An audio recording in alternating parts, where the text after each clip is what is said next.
व्यवहार। आज मिश्रा जी रिटायर हुए हैं। फूल माला पहने घर को आते हुए मन में ख्याल लिए, बस अब अच्छे से सुकून से जीवन जीऊंगा, बेटे बहू के पास रहूंगा। पूरा जीवन बीत गया भाग दौड़ में, कभी घर पर सुकून से रहने को न मिला मुझे। हर दिन सुबह से ऑफिस ऑफिस बस ऑफिस, दिन भर थक कर कहीं शाम को घर आना, खाना खाकर सो जाना, बस इतना ही तो जीवन जी पाया हूँ मैं, सोचते हुए मिश्रा जी की गाड़ी दरवाजे पर पहुँच गई। मिश्रा जी की पत्नी विनीता ही घर पर रहती थी और मिश्रा जी की इकलौती संतान जो कि बेटा था वो शहर पढ़ने गया, फिर वहीं नौकरी और फिर शादी करके वहीं बस गया। गांव कभी 4-6 साल में आ जाता, 1-2 दिन के लिए उतने में ही मिश्रा जी को संतोष करना पड़ता था। आज रिटायर होने के बाद दोनों पति पत्नी बैठे बात कर रहे थे, तभी सामने बेटे अनुज की फोटो देख भावुक हो गए। तभी ताव में आकर मिश्रा जी ने कहा, अब मैं फुर्सत में हूँ, जहाँ चाहे ले चलो मुझको।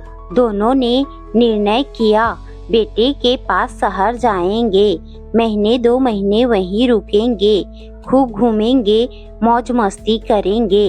अब ये तय हुआ कि अचानक से पहुंचकर बेटे को सरप्राइज देना है। बेटा माँ बाप को देखकर खुशी से फूला न समाएगा। दोनों घर को ताला लगाते हैं और ट्रेन पकड़कर सफर की शुरुआत करते हैं।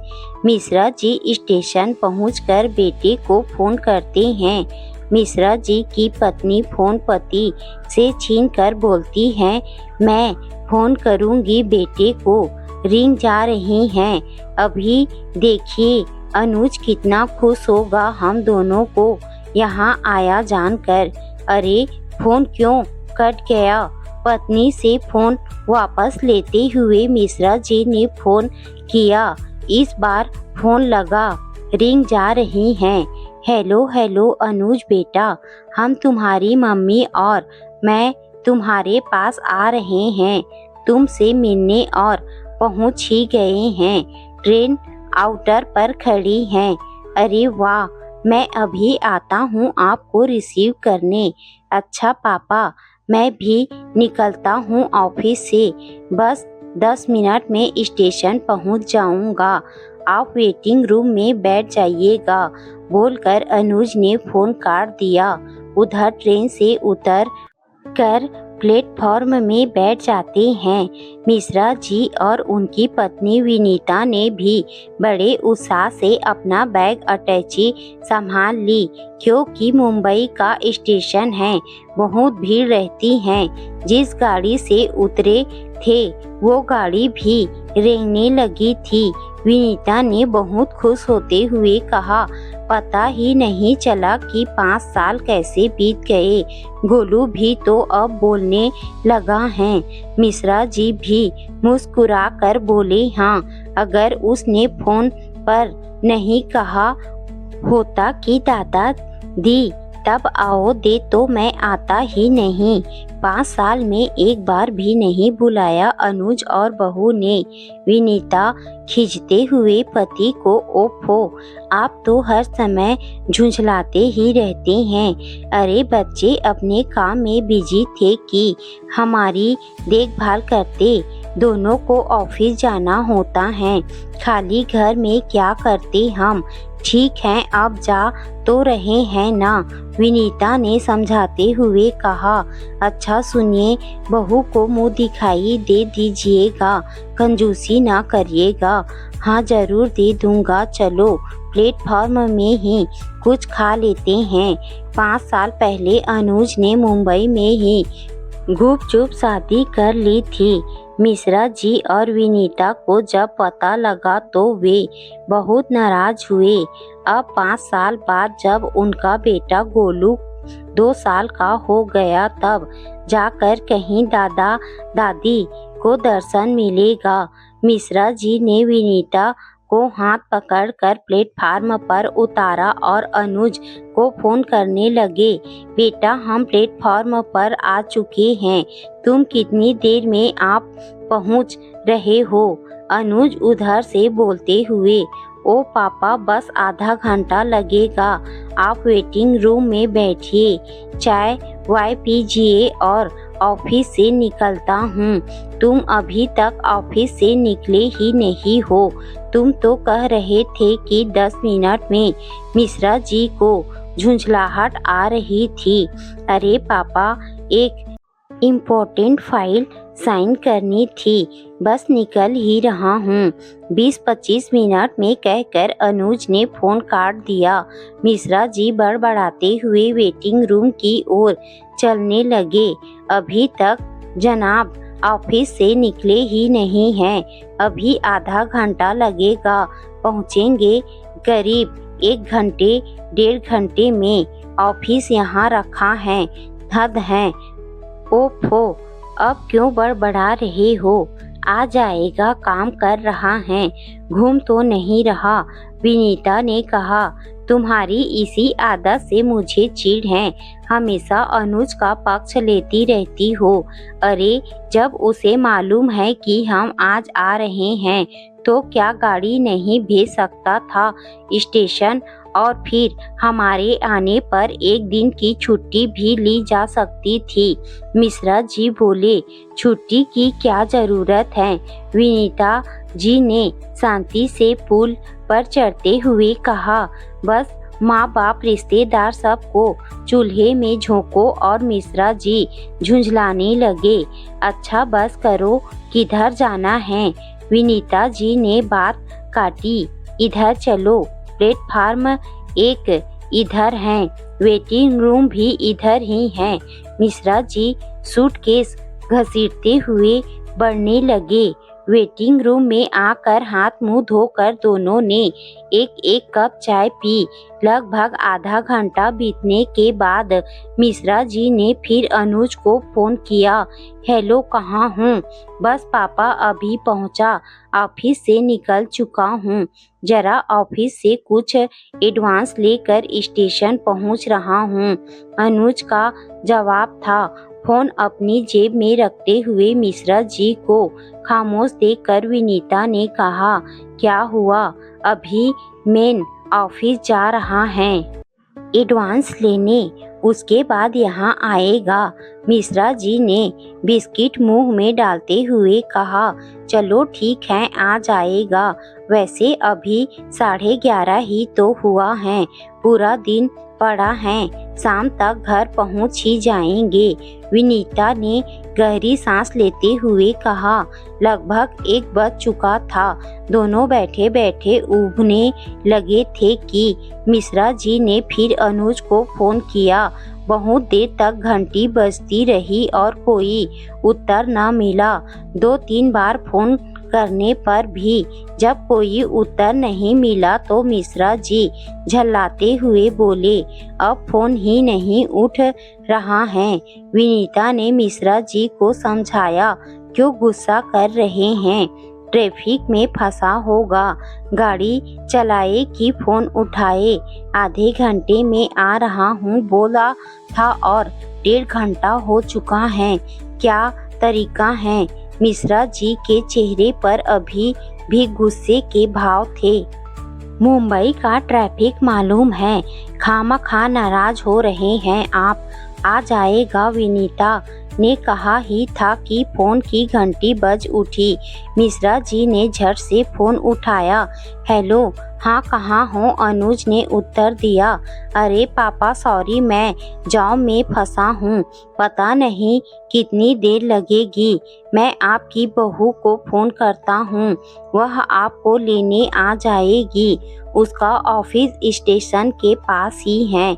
जब उसका ऑफिस पास है तो पहले नहीं कर सकता था। ठीक है, करो, हम भी बैठे बैठे थक गए हैं, मिश्रा जी ने कहा और फिर विनीता जी के पास आकर बेंच पर बैठ गए। प्रतीक्षा करते करते 1 घंटा और बीत गया।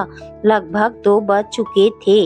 भूख भी लगने लगी थी और धैर्य भी साथ छोड़ रहा था। झुंझलाते हुए मिश्रा जी ने कहा, क्या तमाशा लगा रखा है? ऑफिस पास है तो अभी तक नहीं आ पाई देवी जी। अच्छा बेवकूफ बनाया ये बड़े शहर वाले भी। अरे हमें पता भी नहीं बताया, वरना हम खुद ही पहुंच जाते। आप बहुत जल्दी नाराज हो जाते हैं। अपना काम एकदम छोड़कर कोई कैसे आ सकता है? आ जाएंगी। वैसे भी पहली बार उसे देखेंगे। अब तक तो केवल फोटो में ही तो देखा है। अच्छा अब कुछ खा लीजिए। कहते हुए विनीता ने पूरी, आलू और अचार डिस्पोजल प्लेट में लगाया और प्लेट मिश्रा जी के सामने बढ़ा दी। भूख जोरों की लग रही थी, अतः सब कुछ भूलकर मिश्रा जी ने पूरी, आलू खाए, पानी पिया और एक एक चाय का ऑर्डर देकर फिर इंतजार करने लगे। 2:45 बज चुके थे पर अभी तक कोई भी नहीं आया था। मिश्रा जी ने फिर फोन किया तो अनुज ने कहा, अरे पापा मैं तो समझ रहा था कि इंदु आपको ले आई होंगी। मैं तो बड़ी मुश्किल से जाम से निकलकर घर की तरफ जा रहा हूँ। मैं अभी इंदु से बात करता हूँ। फोन कट गया। मिश्रा जी एकदम शांत होकर बैठ गए। विनीता बेंच पर पैर पसार चुकी थी। लगभग 20 मिनट बाद फिर अनुज का फोन आया। हेलो पापा जी, इंदु पहुंच रही हैं अभी। आप इंक्वायरी ऑफिस पर पहुंच जाइए। मिश्रा जी ने झटपट विनीता को उठाया और अपनी अटैची, बैग आदि संभालते हुए इंक्वायरी ऑफिस पर पहुंच गए। लगभग आधा घंटा तक खड़े खड़े थकने के बाद पास ही पड़ी बेंच पर बैठ गए और घड़ी देखते हुए बोले, लो 3:30 बज गया और अभी तक हमारी सुध नहीं आई इन लोगों को। तुम्हें क्या हुआ? Are you okay? Vinita ji के चेहरे की ओर देखकर मिश्रा जी बोले, पता नहीं क्यों एकदम से पेट और सिर में दर्द होने लगा। विनीता ने दर्द के कारण मुंह बिगाड़ते हुए कहा, अच्छा चलो वेटिंग रूम में चलो, वहीं लेट जाना। जब बहू आएगी तो यहीं बुला लूँगा। अरे उसका नंबर तो पूछा ही नहीं अनु से, मिश्रा जी ने कहा और दोनों वेटिंग रूम लौट आए। विनीता को बेंच पर लिटाना चाहा लेकिन तब तक अन्य यात्री आकर बैठ चुके थे, अतः केवल बैठने का ही स्थान शेष था जिस पर विनीता बैठ गई। मिश्रा जी ने बहू का फोन नंबर पूछने के लिए अनुज को कई बार फोन लगाया, लेकिन फोन नॉट रीचेबल बताता रहा। थक कर वह भी एक कोने में बैठ गए। शाम को 4:30 बज चुके थे। विनीता के चेहरे से पता लग रहा था कि उनकी तकलीफ बढ़ रही है। अब मिश्रा जी परेशान हो रहे थे। एक बार फिर अनुज को फोन मिलाया। हेलो बेटा, तुम्हारी माँ की तबीयत खराब हो रही है, जल्दी आओ। आप कौन बोल रहे हैं? एक नारी स्वर ने फोन पर प्रश्न पूछा। बेटा मैं अनुज का पापा बोल रहा हूँ। तुम इंदु हो ना? यस, मैं इंदु बोल रही हूँ, पर मैं आपको नहीं जानती और यह अनुज कौन है? सारी रॉन्ग नंबर। फोन कट गया। मिश्रा जी हैरान व परेशान थे। अभी थोड़ी देर पहले तक तो अनुज के नंबर पर उससे बात हो रही थी, अब अचानक यह रॉन्ग नंबर कैसे हो गया? उनके चेहरे पर उदासी और परेशानी के भाव साफ छलक रहे थे। विनीता भी अब तक कराहने की स्थिति में आ चुकी थी। उन्हें धैर्य बंधाकर कुछ दवाइयाँ लेने वह स्टेशन के बाहर निकल आए। यहाँ वहाँ देखा कोई मेडिकल स्टोर नजर नहीं आया। आने जाने वालों से पूछते हुए थोड़ी दूरी पर एक मेडिकल तक पहुँचे, लेकिन उसने ऐसी कोई भी दवा देने से मना कर दिया और पहले डॉक्टर को दिखाने की सलाह दी। मिश्रा जी दुखी हो रहे थे। इधर उधर देखकर सड़क पार करके स्टेशन की ओर बढ़ गए और जेब से फोन निकालकर फिर से अनुज को फोन किया। हेलो अनुज बेटा, तुम्हारी माँ की तबीयत बिगड़ रही है, तुम कहाँ हो? उनकी बात पूरी भी नहीं हो पाई थी कि सॉरी रॉन्ग नंबर सुनकर वह चुप हो गए। रुआसा चेहरा लिए वे स्टेशन पर वेटिंग रूम में लौट आए। विनीता अभी तक कराह रही थी। मिश्रा जी को देखकर पूछने लगी, कितनी देर में आएगा अनुज? मिश्रा जी ने कुछ नहीं कहा, बस प्रश्न किया, बहुत दर्द है? हाँ, मैं सिर हिलाने के बाद विनीता ने फिर पूछा, कितनी देर? चलो बाहर किसी डॉक्टर को दिखा दूं, पता नहीं क्या हो गया अचानक। विनीता की बात काटते हुए मिश्रा जी उन्हें उठाने लगे। अरे अनुज कब आएगा? आप कहाँ परेशान हो रहे हैं? अनुज को आने दीजिए, वहीं दिखा देगा, विनीता ने कहा। मिश्रा जी ने विनीता से बिना नजरें मिलाए कहा, पता नहीं कब आएगा और तुम कब तक दर्द सहती रहोगी। चलो बाहर चलो, कोई ना कोई डॉक्टर मिल ही जाएगा। विनीता चलने को खड़ी हुई पर लड़खड़ा कर फिर बैठ गई। नहीं चला जा रहा है, लगता है पैरों में जान ही नहीं रही। अरे हिम्मत तो करो, आओ मैं पकड़ लेता हूँ, मिश्रा जी ने कहा। नहीं रहने दो, मुझे लिटा दो बस। विनीता ने आंखें बंद कर ली और बेंच पर ही लुढ़कने लगी। मिश्रा जी बहुत विचलित हो गए। जैसे तैसे विनीता को लिटाकर फिर फोन निकाला और ना चाहते हुए भी नंबर मिलाया, लेकिन नॉट रीचेबल ही सुनते रहे। लाचार मजबूर मिश्रा जी की आंखें विनीता के दर्द में डूबे चेहरे पर पड़ते ही भर आई। उनकी इस हालत को वेटिंग रूम का सहायक बहुत देर से देख रहा था। वे रुमाल से अपनी आंखें पोंछ ही रहे थे कि वह उनके पास आकर बोला, क्या हुआ अंकल, कोई परेशानी? मिश्रा जी ने गीली आंखें लिए भर्राए गले से सारा हाल कह सुनाया। सहायक बोला, अरे अंकल, आप किस चक्कर में पड़े हैं? यह मुंबई है, आपका बेटा और बहू कोई आपको लेने आने वाला नहीं है। आप मेरी सलाह मानो, पहले आंटी को डॉक्टर को दिखाओ, फिर गाड़ी में बैठकर वापस घर चले जाओ। यह मुंबई जितनी बड़ी है, यहाँ के लोगों के दिल उतने ही छोटे हैं। रुकिए, मैं अभी डॉक्टर को बुला कर लाता हूँ। सहायक चला गया।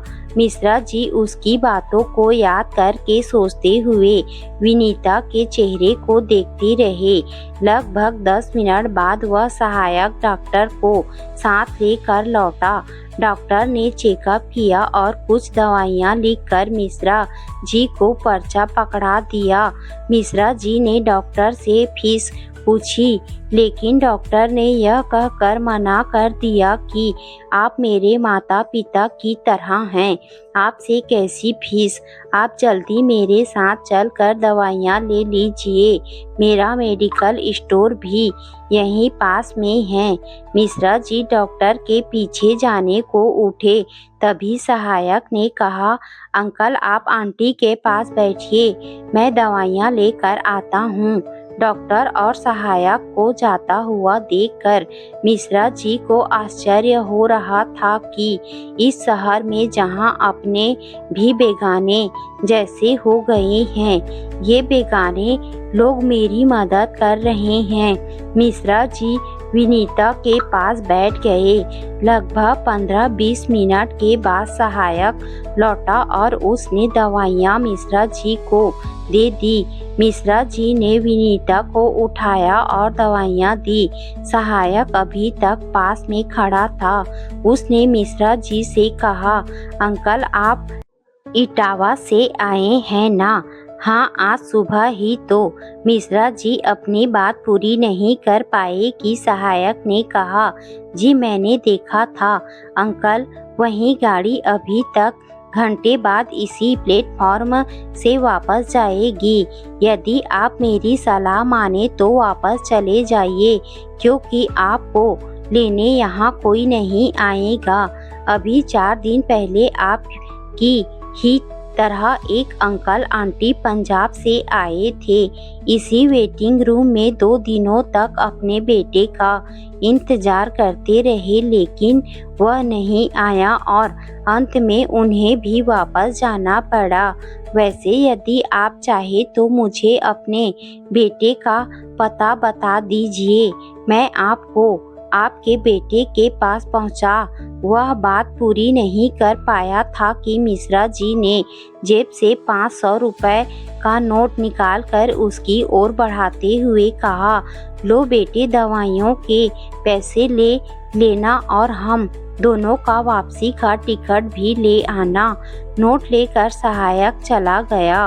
विनीता को दवाई से आराम मिलने लगा था। इटावा की ओर वापस जाने वाली ट्रेन भी प्लेटफॉर्म पर लग रही थी। टिकट लाकर और ट्रेन में आराम से बैठाकर सहायक ने कुछ बिस्किट, नमकीन, जूस के पैकेट और फल विनीता दे दिए और उनके पास बैठकर अपने परिवार की बातें करने लगा। गाड़ी का सिग्नल हो चुका था। सहायक ने दोनों को उनकी यात्रा के लिए शुभकामनाएं दी और उनके पैर छूकर वहां से चला गया। गाड़ी भी प्लेटफॉर्म से धीरे धीरे आगे बढ़ने लगी कि तभी फोन की घंटी सुनकर मिश्रा जी ने फोन उठा लिया। हेलो पापा, कहाँ हैं आप? अनुज फोन पर पूछ रहा था। सॉरी, रॉन्ग नंबर कहकर मिश्रा जी ने फोन बंद कर दिया और खिड़की से बाहर तेजी से पास होते हुए स्टेशन को देखने लगे।